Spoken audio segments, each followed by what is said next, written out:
I want all the smoke, but I don't know if I want all the smoke. Peace, peace, peace, peace.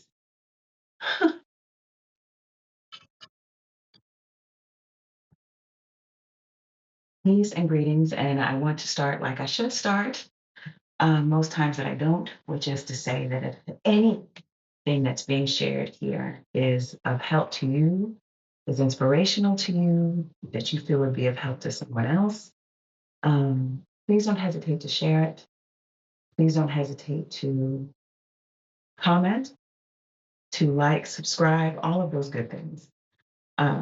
Because more people means more interaction, means more growth, means more inspiration, all of those things. So, um, coming to this week and looking back over the things that have been shared before, um, I want to share what I'm learning about power and moving from obedience to embodiment. And there were a few things, few stories that I thought about this week. Um, one of them was One of them was my son went to the park nearby, and there's a skate park there. And he's on his BMX bike, beautiful bike. He doesn't ride it all the time. And it's a BMX bike, so it's small enough for him to do tricks, to jump and do all the things. And I said to him, he said, I've been riding more. I've been doing more of they've created a course and he's doing more of the things in the course. And I said, oh, we need to get you a helmet and some knee pads and elbow pads so you can fall. And he was like, so you want me to fall? I said, no, but that's where you learn. That's where you learn. That's where you try out the things that you don't think you can do and you fall and you try again and uh, you go, this is where I fell the last time. So, okay, let's try this. There's a proverb that says, don't look at where you fell, but look at where you slipped. So basically, we're not looking at where you've landed. We're looking at what caused the fall, which could be a place to course correct if the decision was poor, or a place to course correct if the decision was good, and you just have to figure out how to do it a little better, which is what I would like for him. When I was in college, I had a friend who made pretty good decisions all the time, and I would ask him, like, why you can make good decisions without doing what I feel like the rest of us young knuckleheads were doing, which was like running into walls, falling down, standing up, and then doing it again.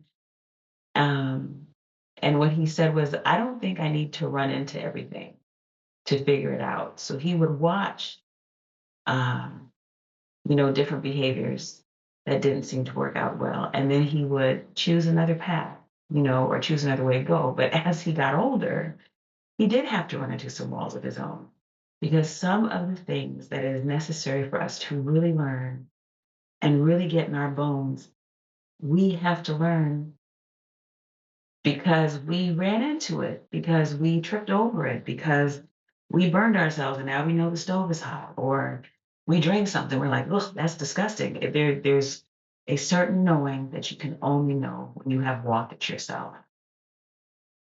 So when I think about moving from obedience to embodiment, there are places where what is prescribed to you by others has to be disobeyed if disobeyed is the right thing, because you're the one who's been charged with your life. Not anyone else. People can give you guidance and advice, but you have been called particularly to this journey. So the obedience that you're looking for is obedience to your inner knowing, to divine power, to guidance of ancestors, whatever that is. So the obedience to external people and mores or standards or whatever someone believes you ought to be, that's not what you're seeking. And I'm seeking all the time to move from that externally prescribed way of living to a deep knowing. Um, and again, that deep knowing only happens as you move forward, as you seek out your path, as you move forward on your journey. You watch little babies and We don't stop them from falling because we know what comes after they fall. When they walk, they crawl, they stand up, they fall. They crawl, they stand up, they find something to hold on to. They move a little bit, they step away from that, they fall. They crawl to whatever they're holding on to, they step away from it, they can stand and they can walk. So if we can allow that for our children, we can allow that for ourselves. We can allow ourselves to crawl to better understanding, to hold on to communities and scaffolds and standards that help us grow to a certain point, to step away from them to whatever degree we have to, and to continue walking. Even if it means walking parallel, even if it means walking perpendicular or walking away, we are allowed the same road. The other two things that struck me this week in moving from um, and just embodying power was there's a young sister, her name is Patched Gal, Patched Gal. And I woke up on Instagram to her celebrating that Jill Scott stylist had reached out to her to have her make a dress for Jill that Jill was going to perform in. And I believe at one point this, I mean, because, I believe at one point she had said that's what she wanted to do. Now she spoke about um, in this post, she recounts that she's 28, that she's got vision boards, that she does affirmations, that she's calling things into existence, manifesting all of these beautiful things. And she had to make known that that was what she wanted. She had to let someone know that her gifts were available for Jill Scott in concert, for someone to even reach out. And I know that what I what I received, or the messages that I received when I was younger, whether it was caught or taught, so whether it was explicitly explained to me or whether it was just understood, were contrary to a lot of the things that I was taught spiritually or even in natural law. So there's a story in the Bible that talks about not hiding. There's a few that talk about not hiding your talents. So not hiding your talents, not hiding your light, not hiding. There's the parable of the talents, parable of the sower, not hiding your bounty. And so, in each one of those things, and then there's the talking about this little light of mine. Am I going to hide it under a bushel? No, I'm going to let it shine. So that's the explicit lesson. But what I caught was be quiet, be small, be good, be stellar, and someone will show up and they will recognize you are all these things and they will give you permission to bloom into something larger. That's not anyone else's calling. No one else has that kind of power except the creator and me. No one else has the power to touch my soil and my seed and say, it's okay for you. That's not how that works. But that is what I've caught for most of my life, that if I am pleasing to others, if I am a beautiful flower, I'll be picked and used for the right. I'll be given permission to be as big and beautiful as I know that I am. But that's a fallacy. It doesn't move toward letting me letting me be big and beautiful. It moves toward letting my gifts being utilized for other people so they can feel or be big and beautiful. But it doesn't allow it for me. Um, So I appreciated listening to this young sister because she made known not only that she had this gift, but how she envisioned the gift being used. And she put it out there in the world and it was able to be received by one of the people that she wanted to receive it. And if you haven't seen it, if you haven't gone to her Instagram, the dress looks amazing on Jill Scott. And I'm a sucker for loving on HBCUs. And it is just a patchwork of HBCU shirts turned into the most gorgeous captain wrap dress that you'd ever want to see. And I'm inspired and proud of this young woman that at 28, she has that down, to stand in her own power and say, this is what I want. And to not be bashful, not be, there was a quote Maya Angelou said one time about, you can be humble, but not be modest. So not being modest, not waiting for, oh, go on. Okay, it's nice. Oh, thank you. Maybe I gotta say that it's not that, to stand flat footed and say, this is my gift. This is how I would like it to be shared in the world and to leave space for someone to receive that. Um, and I'm learning, consistently learning that in order to stand in my power, I have to stand in my power. I have to listen more keenly to what I hear, than what I hear out here, and stand on that. Trust that my ancestors in the shrines of the Creator love me enough to speak to me for me, love me enough to speak to me that I can hear it clearly for me, can move forward in joy and ecstatic wisdom, and know that that's what's calling to me. I'm the one responsible for walking toward that. I'm the one responsible for reaching out for what has been left for me. Me. I'm responsible. Um, there are a couple other things. Uh, as you move into the embodiment of your power, you realize that you don't need permission. Nothing that we ever see beautiful in nature needs permission. The baby birds eat, they move to fly out of the nest, they jump out, they're guided, they may fall, they work again, they fly. They don't need permission. The permission is already in you. It existed when they were born. The permission for you and me, it's already in here. It existed when we were born. We came here with permission to be ourselves. We were born with permission to be ourselves. That's our life, is the permission slip. That's it. We are here, alive, moving through the world, being inspired, hearing, seeing. That's it. Um, one of my children asked me one time, would you like to be loud and wrong or quiet and right?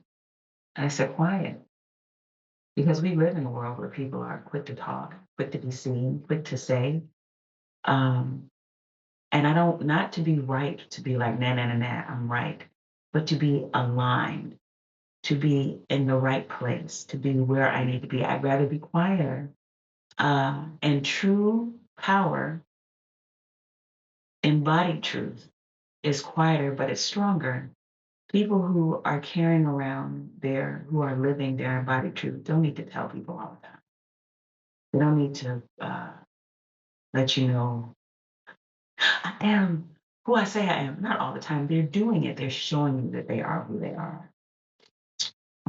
When I was in my mid 20s in seminary, one of my big sisters used to laugh and would call me, some would do the equivalent of a PYT, a pretty young thing or whatever, or say stuff like she thinks she's gonna be like, I am grown, and only people who feel like they're not grown need to say I am grown. When you grown, you just grown. Grown is as grown does. It doesn't require a declaration. Um, and then there's this beautiful loop between regulation and liberation. So, in a world where disruption is often um, the goal that is artificially manufactured, being able to center yourself and regulate your emotions and your spirit and your body in the midst of either naturally occurring chaos or deliberately created chaos allows clarity of hearing, clarity of thought, clarity of action, peace, understanding, courageousness, and just being able to exist. And that leads to liberation. And with every step of liberation, because it's never finished, because we're still here. So with every circle of liberation moving up, there's another call for regulation. So you regulate, you're clear, you're calm, you're focused, you become more liberated. You regulate again. You're clear, you're calm, you're focused, you become more liberated, so much more liberated. So that none of these things that are created to hold your energy or um, take your focus are effective because you're regulated, you are peaceful, you are attuned, you are calibrated. All those beautiful, beautiful words, beautiful truths. Um, and the truth is that as you grow, um, growth disrupts where you are. If it didn't, then you wouldn't be growing. We grow at different paces. Um, I always go back to science, but the seed can't stay in the seed coat, and as it erupts, it bursts the seed, so it disrupts the seed. And as it pushes up through the soil, it disturbs the soil. And as it breaks through the soil, it disturbs the soil there. And that continues to happen. And if it is a plant that is going to be particularly large and there's other plants near it, those plants, everybody has to be uh, moved in order to give space for everyone to grow. So it is impossible to be the little seed and the mighty baobab at the same time. It is necessary to disrupt. It is necessary to break through. It is necessary to establish more space. It's necessary.